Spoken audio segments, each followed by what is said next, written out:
মই বিচাৰোঁ যে তেওঁক গোচৰ ৰুজু কৰক। তেওঁ যে কিমান অসৎ মানুহ, এই যে এইবিলাক যে ফেশ্বন কৰি আছে নেট কাটি, তেওঁৰ ঘৰতে যে তেওঁ পিন ৰাখি কেনেকে কাক চাকৰি দিছিল, সেই কথাবিলাক এটা এটাকে কৰি মই কোনো অনিয়ম আজিলৈকে কৰা নাই।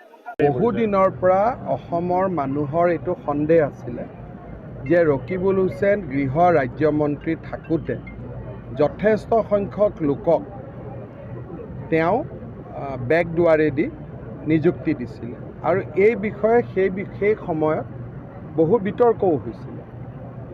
যোৱা দুদিন আগতে ৰকিবুল হুছেইনে নিজে স্বীকাৰ কৰিলে যে মই চাকৰি দিয়া ব্যক্তি। এতিয়া তেওঁ কেনেকৈ চাকৰি দিব? মন্ত্ৰীয়েতো চাকৰি দিব নোৱাৰে।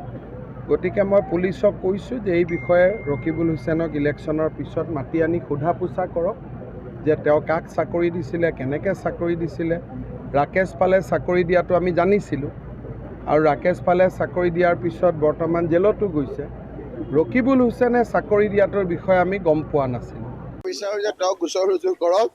তেওঁ যে কিমান অসৎ মানুহ, এই যে এইবিলাক যে ফেশ্বন কৰি আছে নেট কাটি, তেওঁৰ ঘৰতে যে তেওঁ পিন ৰাখি কেনেকে কাক চাকৰি দিছিল, সেই কথাবিলাক এটা এটাকে কৰি মই কোনো অনিয়ম আজিলৈকে কৰা নাই।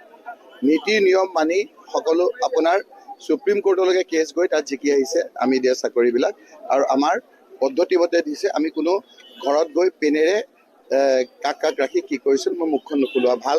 যদি তদন্ত কৰে মই ৱেলকাম কৰিম, মই স্বাগতম কৰিম, আৰু তথ্য সহকাৰে কোনজন কি হেৰি কেনেকৈ পৃথিৱীৰ ভিতৰত অসৎ মানুহজনে আকৌ নেট কাটি এতিয়া পৃথিৱীত দেখাব গৈছে সৎ মানুহ। মোৰ মুখখন নোখোলোৱা ভাল।